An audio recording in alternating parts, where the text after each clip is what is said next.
ಮಂಗಳೂರಿನಲ್ಲಿ ನಿನ್ನೆ ಆಯೋಜಿಸಲಾಗಿದ್ದ ಕಾಂಗ್ರೆಸ್ ಕಾರ್ಯಕರ್ತರ ಸಮಾವೇಶಕ್ಕೆ ಮುಖ್ಯಮಂತ್ರಿ ಸಿದ್ದರಾಮಯ್ಯ ಚಾಲನೆ ನೀಡಿದರು. ಈ ಸಂದರ್ಭದಲ್ಲಿ ಅಖಿಲ ಭಾರತ ಕಾಂಗ್ರೆಸ್ ಸಮಿತಿ ಅಧ್ಯಕ್ಷ ಮಲ್ಲಿಕಾರ್ಜುನ ಖರ್ಗೆ, ಉಪಮುಖ್ಯಮಂತ್ರಿ ಡಿಕೆ ಶಿವಕುಮಾರ್, ಅಖಿಲ ಭಾರತ ಕಾಂಗ್ರೆಸ್ ಸಮಿತಿ ಕಾರ್ಯದರ್ಶಿ ರಣದೀಪ್ ಸಿಂಗ್ ಸುರ್ಜೇವಾಲಾ, ಜಿಲ್ಲಾ ಉಸ್ತುವಾರಿ ಸಚಿವ ದಿನೇಶ್ ಗುಂಡೂರಾವ್ ಸೇರಿದಂತೆ ಮತ್ತಿತರರು ಉಪಸ್ಥಿತರಿದ್ದರು.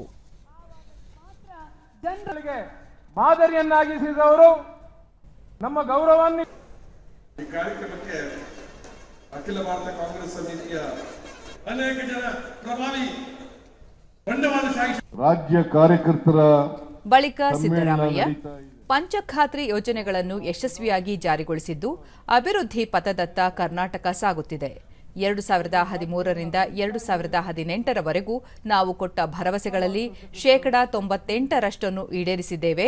ಈ ಬಾರಿ ಚುನಾವಣೆ ವೇಳೆ 5 ಯೋಜನೆಗಳ ಜೊತೆಗೆ ಹಲವು ಭರವಸೆ ನೀಡಿದ್ದೆವು. ಕೇವಲ 8 ತಿಂಗಳಲ್ಲಿ ಪಂಚಖಾತ್ರಿ ಯೋಜನೆಗಳನ್ನು ಜಾರಿ ಮಾಡಿದ್ದೇವೆ.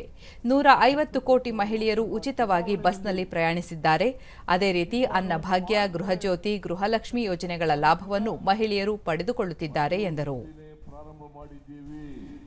ಖರ್ಗೆ ಅವರು ಈ ಕಾರ್ಯಕ್ರಮಕ್ಕೆ ಇನ್ನೇನು ಕೆಲವೇ ನಿಮಿಷದಲ್ಲಿ